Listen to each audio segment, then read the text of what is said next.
Ya, tapi sebelum saya dilaporkan ke Bareskrim, akan saya laporkan siapapun yang mengatakan Nabi Muhammad buta huruf. Saya laporkan polisi.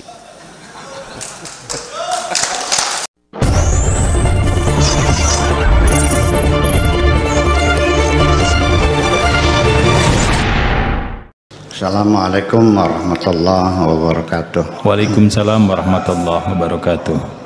Bismillah, tawakkaltu ala Allah, la haula wa la quwwata illa billah. Asyhadu an la ilaha illallah wa asyhadu anna Muhammadar Rasulullah.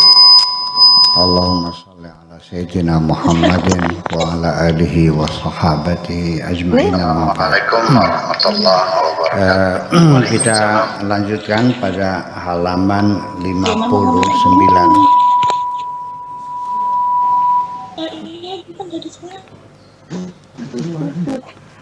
Halaman 59. Bismillahirrahmanirrahim. Ya abdu, wahai hambaku, idza ra'aitani, ketika engkau melihat aku, apabila engkau sudah bisa melihat aku, fahdum autaraka, maka hancurkanlah segala pamrihmu, segala keinginanmu.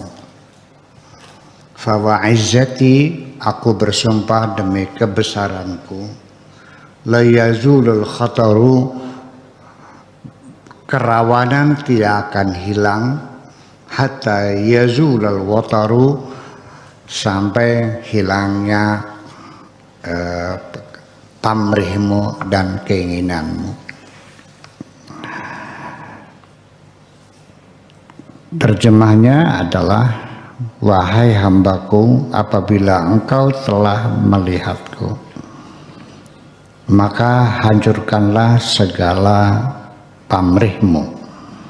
Aku bersumpah demi kebesaranku, bahaya akan tetap ada selagi masih ada pamrih. Artinya bahwa kita sesama kita sajalah, nggak usah kita dalam hubungan kita dengan Tuhan, hubungan antara kita saja. Ketika hubungan persahabatan yang kita bangun selama ini, di situ ada kepentingan-kepentingan dalam dirimu, maka percayalah, maka hubungan persahabatan kita masih rawan akan bubar jalan kok. Betul nggak? Ada keinginan, ada kepentingan. Jadi artinya bahwa ya jadi gimana? Ya yang ada hanya cinta lah. Kita bangun cinta kita jadi semata-mata aku mencintaimu karena aku mencintaimu, bukan karena kamu kaya, bukan karena kamu ganteng, bukan karena kamu punya jabatan dan sebagainya. Jadi kepentingan ini sangat mengganggu sekali terbangun satu hubungan kemesraan, apalagi dengan Tuhan. Jadi tetapi ada catatan penting sekali. Bukankah Tuhan juga menjanjikan surga kepada kita? Ya. Walahum jannatun tajri min tahtil anhar, mereka akan diberi sorga oleh Tuhan, jazaa'an bima kanu ya'malun, sebagai imbalan apa yang telah mereka lakukan. Jadi boleh enggak kita dalam mengabdi kepada Tuhan, tapi dalam pikiran kita punya pamrih, ingin masuk sorga, boleh enggak? Ini jadi persoalan. Apakah itu termasuk? Ya. Untuk kelas tertentu, bahwa selagi ada pamrih selain cintanya kepada Tuhan, ya berarti ya cintanya belum murni, masih rawan. Andaikan Tuhan tidak menjanjikan surga, apakah Anda mau berbuat baik? Pertanyaan besar. Ketika Tuhan tidak mengancam dengan neraka, apakah Anda berani melakukan kejahatan atau tidak? Ini yang jadi persoalan. Begini sajalah, kita setia kepada istri kita. Di tengah jalan ketika kita sedang berbisnis, sedang ada di kota Surabaya, kita digoda oleh seorang perempuan yang cantik jelita. Nafsu kita tergoda, tapi kita tidak berani melangkah itu. Apa yang terbayang? Istri kita dan anak-anak kita. Bukan takut sama istri, bukan takut, bukan. Sama anak-anak enggak. Karunia di bahasa Sunda mah melas entah. Iya. Ya Allah, masa akan aku khianati? Seperti itu kira-kira. Jadi artinya bahwa ketika kita sendiri akan melakukan kejahatan, kemudian terbayang dalam pikiran kita ada neraka, inni akhafu in asaitu rabbi adzaba yaumin azim. Aku takut untuk maksiat, takut mendapat hukuman yang berat dari Allah. Ya nggak salah, betul, takut hukuman Allah. Tapi takutnya mah hukumannya kan, bukan sama Allahnya, bukan kan? Iya. Jadi selama ini engkau juga beribadah, ya nyungsep tiap hari, tiap malam bangun tahajud dan sebagainya. Ternyata Anda ingin masuk surga kan? Atau ingin ketemu sama Allah? Persoalannya, iyalah. Jadi artinya sebetulnya kalau katakan salah juga angkanya yang Allah yang menjanjikan ya.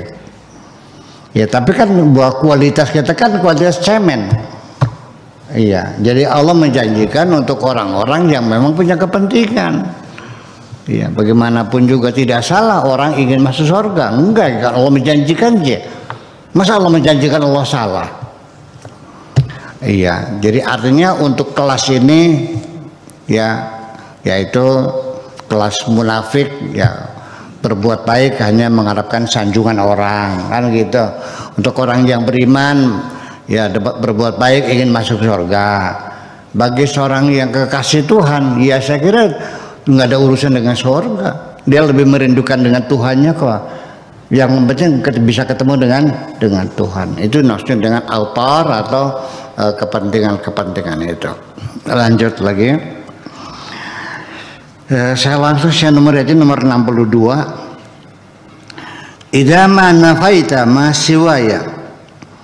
Ketika engkau sudah menafikan apa saja selain aku. Laqitani, engkau akan menjumpaiku. Bi'adadi ma khalaqtu hasanatin, sebanyak kebaikan-kebaikan yang telah kuciptakan. Berapa kali engkau bertemuku? Ya sebanyak kebaikan yang kuciptakan di dunia ini. Artinya tak terhingga. Apabila engkau telah menafikan apa saja selain aku, maka engkau akan melihatku sebanyak kebaikan yang aku ciptakan. Kapan kita bisa menafikan apa saja selain Allah? Ya artinya ketika tidak ada sesuatu pun yang kita lihat, yang kita dengar, yang kita raba, yang kita rasakan, tidak ada sesuatu pun yang masuk dalam pikiran kita, masuk dalam hati kita, semuanya lewat. Nggak ada yang kita banggakan, nggak ada yang kita kagumi, nggak ada yang kita senangi, semuanya lewat. Menjadi tiada semuanya. Kalau semua yang sudah kau nafikan, maka engkau bisa menemuiku sebanyak kebaikan yang kuciptakan di dunia ini. Artinya akan dapat menemui aku. Artinya apa? Menafikan selain Tuhan itu artinya tidak memberikan nilai apapun terhadap materi selain Allah. Nggak ada berlian, nggak ada emas, nggak ada intan, ya nggak ada platinum, nggak ada mobil mewah, semuanya itu nothing gitu semuanya.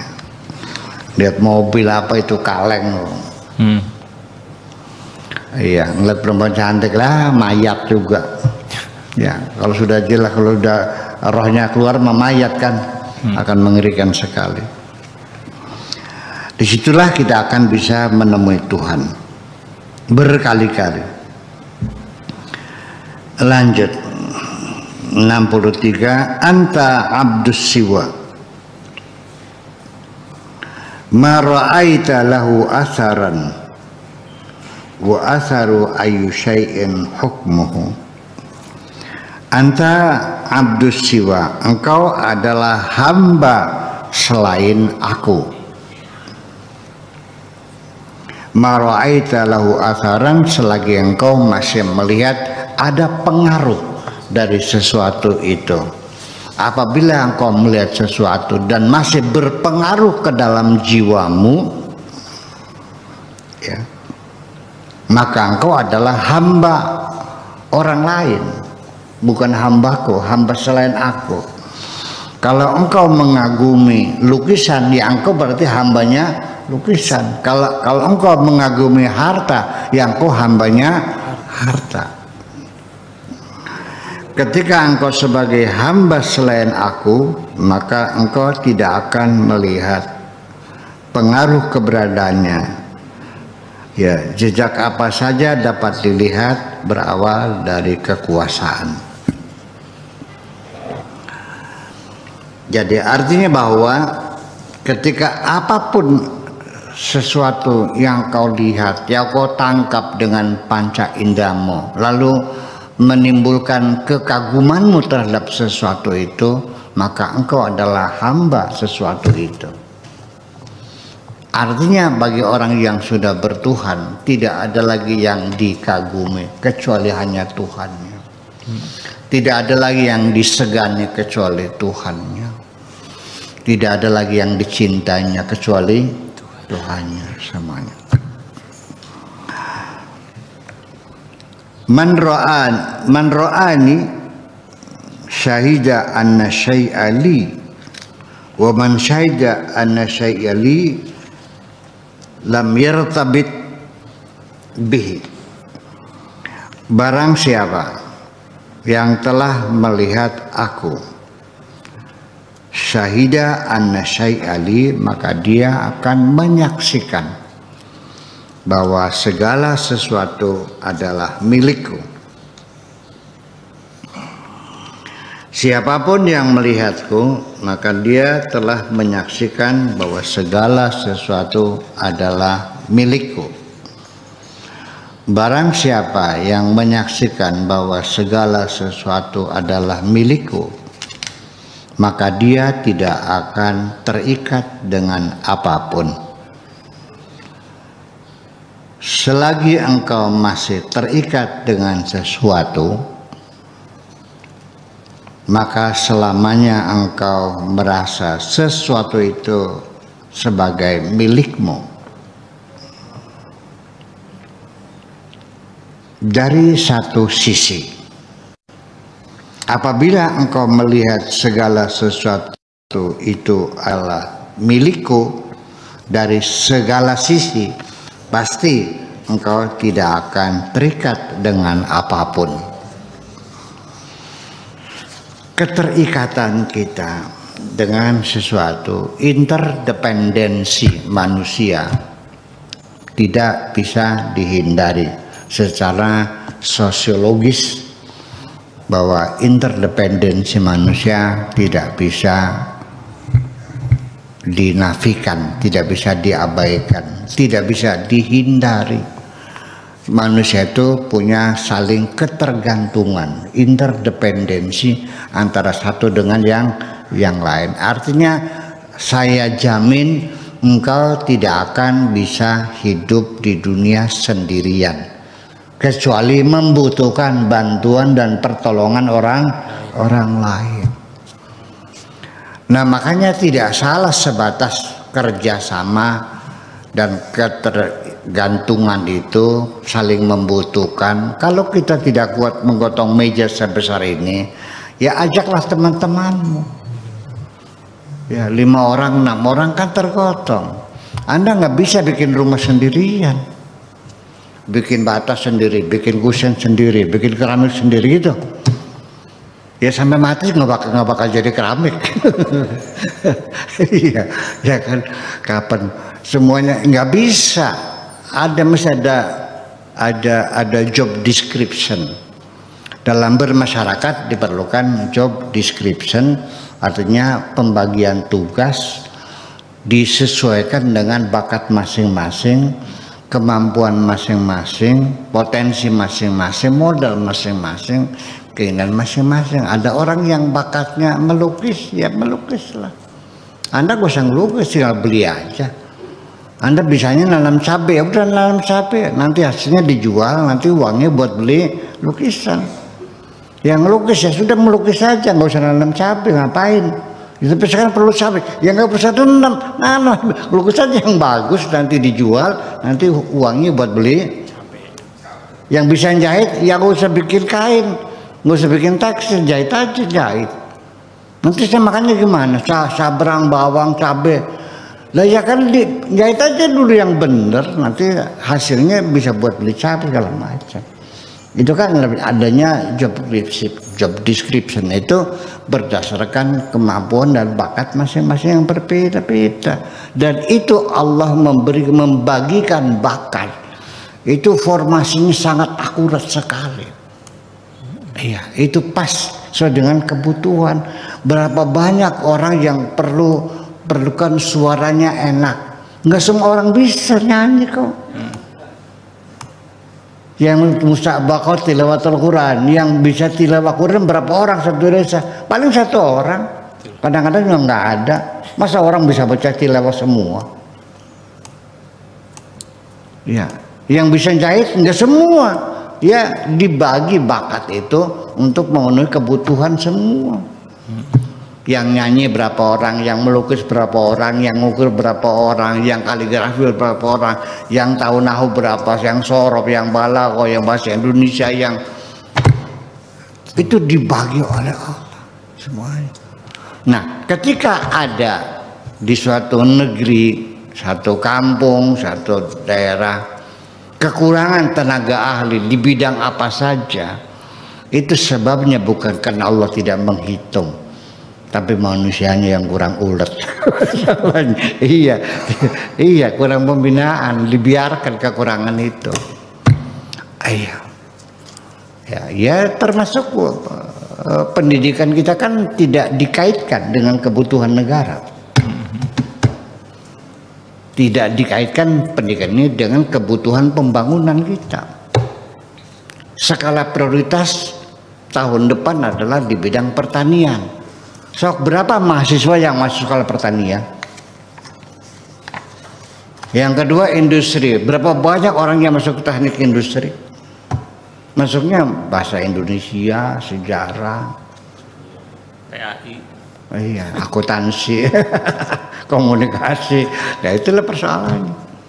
Ya begitu tamat yang ada lapangan kerja. Memang karena tidak dikaitkan dengan kebutuhan. Liberal kan berarti kan? Iya, semacam itu. Jadi bukan salah Tuhan tapi salah manusia dalam mengelola sesungguhnya.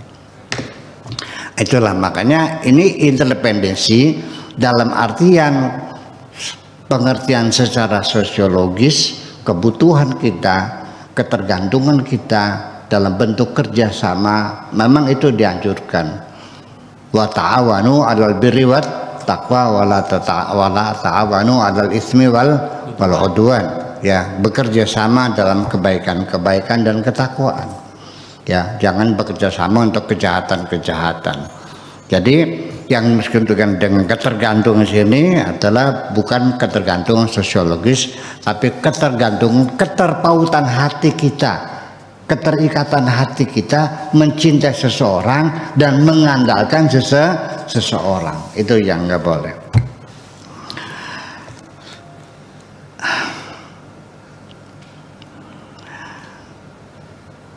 Ya abdu qul labbaika wa sa'daika wal khairu bika wa minka wa ilaika wa biyadaika. Katakanlah wahai hambaku, labbaika wa sa'daika dan seterusnya. Ya abdu ishabni ilayya tasil ilayya. Wahai hambaku, temanilah aku, engkau akan sampai kepadaku. Maksudnya temanilah aku ini artinya selalu bersamaku. Selalu bersamaku, engkau pasti akan sampai kepadaku. Ya, selalu siap ketika engkau dipanggil. Labbaika, Allahu Akbar, labbaik, cepat kagian, sekocok gian, cengkelit kagian, ya ajak kelakat. Iya, melihat orang sengsara, cepat rogoh koceknya, kasih dia makan, cepat segera, gitu. Ya, selalu bersama Allah, dijamin oleh Allah akan sampai.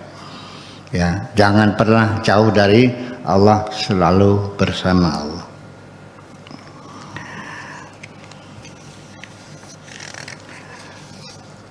Wahai hambaku, 65, katakanlah labbaika wa sa'daika wal khairu lak bika wa minka wa ilaika wa biyadaik. Wahai hambaku, temanilah aku atau selalu bersamaku, pasti engkau sampai kepadaku. 66. Ya abdu alqil ikhtiyar ulqil mu'akhadah. Lepaskan hak pilihmu, lepaskan hak pilihmu. Ulqil mu'akhadah, maka aku akan lepaskan tuntutanku.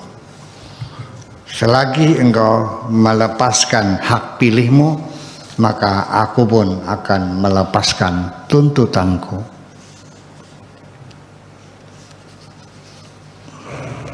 Wahai hambaku, lepaskan hak pilihmu, nanti ku lepaskan segala tuntutanku. Artinya nanti yang menyebabkan engkau harus mempertanggungjawabkan di hadapan Allah di hari kemudian atas segala perbuatanmu, segala keputusanmu. Apa yang kau beli, apa yang kau jual, apa yang kau miliki, apa yang kau lepas, semua kebijakan-kebijakan, keputusan-keputusan yang kau ambil selama di dunia nanti akan dituntut oleh Allah. Mengapa kau nikahi perempuan itu? Kenapa engkau sumbang yayasan itu? Mengapa engkau tidak bayarkan zakatmu itu? Kenapa semua akan dipertanyakan. Ya, Allah tidak boleh ditanya, tapi manusia harus ditanya. La yus'alu amma yaf'alu wa hum yus'alun. La yus'alu amma yaf'alu wa hum yus'alun. Allah tidak boleh ditanya kenapa Allah melakukan semacam ini, tapi manusia akan ditanya. Kenapa ditanya? Untuk mempertanggungjawabkan. Ya kenapa dituntut tanggungjawabkan? Ya karena dia telah memilih keputusan berdasarkan pilihannya sendiri, maka dia harus bertanggung jawab. Ketika engkau melakukan apapun di dunia ini, kau lepaskan hak pilihmu. Semua yang kau lakukan berdasarkan karena keputusan Tuhan, bukan karena pilihanmu. Maka nanti apa yang dituntut ketika yang kau lakukan semuanya pilihan Tuhan? Kenapa kau lakukan? Aku kan nuruti kamu. Kenapa kau lakukan ini? Ya saya kan nurut perintah Bapak. Mungkin dia seorang komandan mempersalahkan bawahannya karena bawahannya menuruti perintah atasan.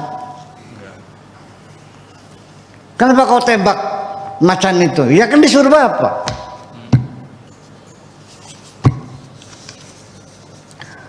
Ya, tapi kalau kau tembak sendiri macan dengan pilihanmu, kehendakmu, keinginanmu, ya kenapa kau tembak? Jawab dong. Pak, saya ingin mempertahankan diri saya membela diri dong. Ya kenapa kamu tidak menghindar aja? Kata atasannya. Masyarakat kan dilindungi oleh negara, jangan kau tembak. Ya tapi dia nyerang, kan Anda masih ada kesempatan untuk masuk rumah dan sebagainya. Dan kenapa harus dengan senjata yang mematikan, bukan senjata yang seperti apa pil tidak apa suntikan tidur dan sebagainya. Ya kenapa kepalanya yang kau tembak bukan kakinya aja? Ya kan dipertanggungjawabkan. Ya kenapa? Ya kan dia memilih, mengambil keputusan. Ketika apa yang kau lakukan semuanya adalah pilihan Tuhan, bagaimana Anda akan bisa diminta pertanggungjawaban? Paham nggak Bang? Di situ persoalannya. Jadi apa sih bedanya ketika kita di dunia ini? Ini yang nyala? Belum. Ya. Gangguan sinyal. Ya masih. Gitu. Begini. Ketika seseorang menjalani hidup ini berdasarkan karena pilihan Tuhan dan dia tidak pernah memilih. Wahai Tuhanku, aku tidak memilih jodohku.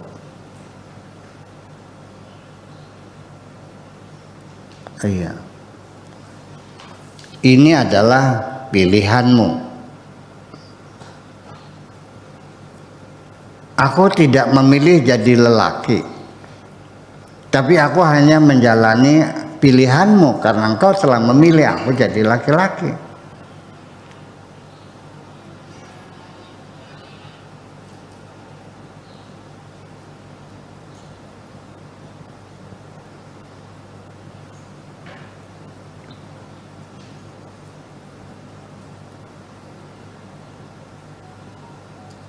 Ya. Nah, makanya kalau dalam keadaan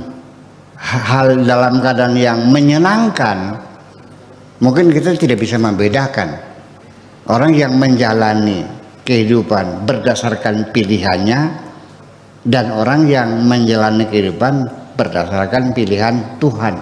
Kalau dalam keadaan senang, nggak ada beda, kelihatan sama. Sama-sama ketawanya, sama-sama cengangat-cengangetnya, ya kan, sama tertawa gelak tawanya, riang gembiranya, nggak akan beda. Tapi ketika menghadapi kesulitan, penderitaan dan cobaan, maka akan kelihatan bahwa orang yang tidak memilih, dia hanya siap menjalani apapun yang menjadi keputusan Tuhan, mingkem, tanpa ada keluh kesah, nggak ada lagi adu-aduhan, tidak lagi menyalahkan orang lainnya. Sudahlah, barangkali Allah menghendaki semacam ini, sampai nggak ketemu makanan, akhirnya sehari-hari makannya pakai nasi sama sambal sama kecap saja, dia tetap bahagia dan tidak berpengaruh sedikit pun. Ya, tetapi ketika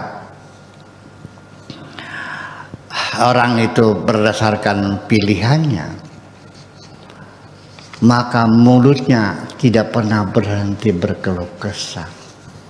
Kenapa harus seperti ini hidupku ini?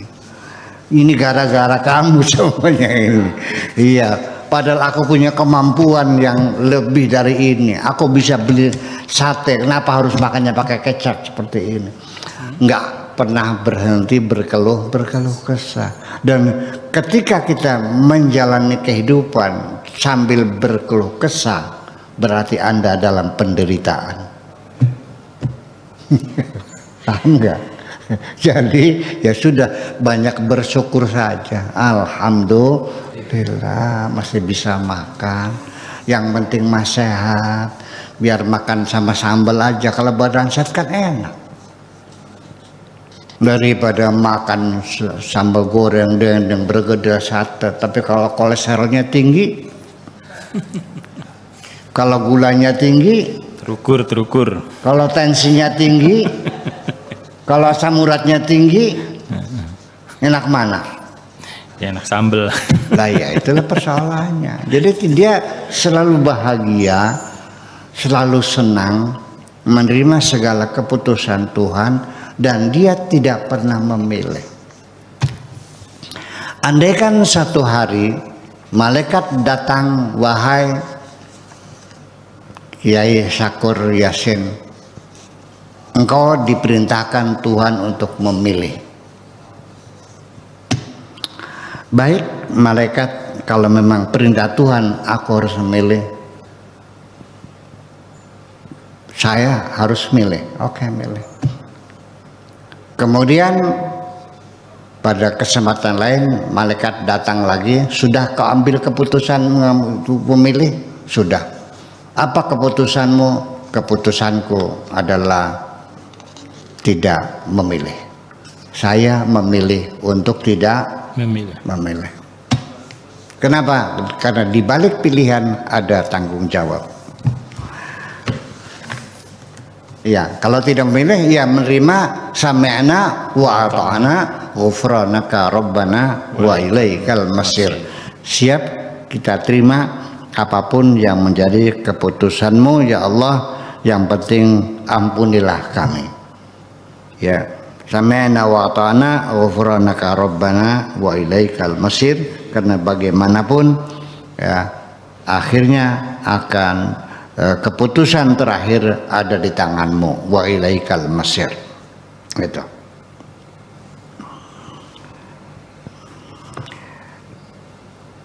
(67) Ya abdu idza ra'aitani fasiwa kulluhu dzanbun. Halaman 67.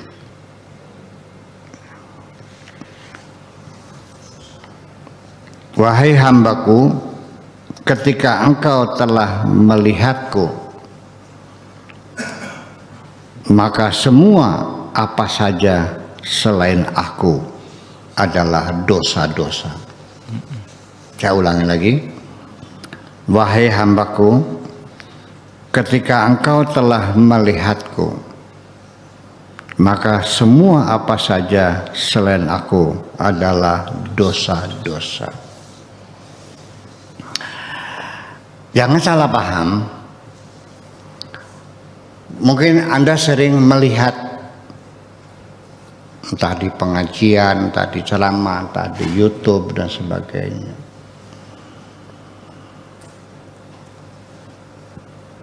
Gitar haram, dosa itu gitar. Piano haram, dosa itu piano. Nabi tidak pernah main piano. Bid'ah itu semuanya bid'ah. Angklung haram, itu angklung. Seni rupa haram, itu bikin patung itu. Foto kamera haram, itu semuanya. Diharam-haramin semua, dosa semua. Apa seperti itu? Tidak, bukan seperti itu. Bukan seperti itu. Bukan semua dia haram-haramkan semua karena dia sudah ketemu Tuhan gitu ya, enggak. Bukan seperti itu. Itu mah sudut pandang aja. Tetap bagaimanapun kita hormati, kita hargai saja. Orang yang mengharam-haramkan segala sesuatu tetap kita hormati. Itu pendapat dia kok, ya sudah. Kalau menurut Anda nyanyi itu haram, udah Anda jangan nyanyi. Kalau Anda menganggap bahwa lukisan itu haram, ya udah Anda jangan melukis, jangan menikmati lukisan. Jangan ngimplang-ngimplang lukisan. Udah sobek aja. Ya foto nggak usah, KTP juga nggak usah pakai foto lagi. Iya kan? Apa mobil haram lagi, udah jangan dipakai mobil. Tetap kita hormati. Saya tidak menyalahkan siapapun. Itu hak dia untuk mengharapkan untuk dirinya sendiri. Ya, kita hormati saja. Ya, jadi artinya bahwa makan bawang putih haram karena bau gitu. Ini haram. Ya, terus ya mungkin orang yang rakyat jelatanya lah, kalau semuanya nggak boleh, jadi yang boleh apa aja di dunia ini? Yang boleh bawa tasbih, naik onta. Assalamualaikum, alhamdulillah. Alhamdulillah. Ya, tidak lebih ucapannya bismillah, alhamdulillah, la haula wala quwata, asyhadu an la ilaha illallah, asyhadu anna rasulullah, la haula wala quwata, subhanallah, astagfirullahaladzim. Itu aja saya ada omongannya. Harlok jaluk mangan. Ya silakan kita hormati. Toh dia yang menjalaninya kok. Ya alhamdulillah, seumur hidup nggak pernah masuk gedung bioskop, nggak pernah menghadiri konser, rumahnya nggak ada lukisan apapun, blong kosong semuanya, nggak ada lukisan. Iya, ya sudah nggak ada masalah untuk dia, nggak salah. Tapi yang dimaksudkan di sini, apabila engkau telah melihat aku, maka semua apa saja selain aku adalah dosa-dosa. Itu seperti apa? Bukan seperti itu. Artinya bahwa ketika engkau sudah benar-benar mencintai Tuhanmu, kemudian engkau masih saja ada selain Tuhanmu yang engkau cintai, apakah mobilmu, apakah jabatanmu, apakah istrimu, apakah rumahmu, maka itu adalah perselingkuhan. Maka apa saja selain Allah adalah dosa. Ketika engkau setia kepada istrimu, semua perempuan di dunia ini pelacur semuanya. Perempuannya pelacur semua kecuali ibuku, sebagai penghormatan aja. Iya, bahwa sudah anti, jangan nggak usah melarak-belirik lah. Begitu Anda ada rasa kagum kepada perempuan lain, berarti engkau melakukan pengkhianatan terhadap istrimu. Ya, bukan pengkhianatan dalam artian berzina dan sebagainya. Pengkhianatan dalam pikiran juga termasuk. Ketika Anda menghayali perempuan lain selain istrimu, kan begitu. Contohnya. Nah, begitu juga ketika Anda sedang dalam keadaan susah dan payah. Ya, kemudian terbetik dalam pikiran Anda memerlukan bantuan kepada alok, kepada keponakan yang kaya untuk minjem uang. Ketika Anda berpikir kepada selain Allah agar bisa membantu Anda, kenapa tidak pada Allah saja? Disitulah dosa-dosamu terletak, dosa-dosamu. Bagi engkau yang sudah melihat Tuhan, itu adalah dosa. Kalau belum ya ceritanya lain. Iya, ketemu aja dulu. Ini bagi orang yang sudah melihat Tuhan. Selain Tuhan, dosa semuanya itu. Apakah karena rasa kagum kita terhadap kecantikan perempuan? Apakah kekaguman kita terhadap kepintaran seseorang, mengagumi keilmuan seseorang? Enggak ada. Selagi engkau sudah melihat Tuhanmu, tidak akan ada siapapun yang engkau kagumi kecuali Tuhanmu. Paham Kang? Iya ya, ilmu ni buya, ya saupil kata. Wa ma utitu min ilmi illa qalila. Iya, lah apa sih gantengnya? Kata bentar lagi juga peyot dan semacam itu. Berapa sih hartanya?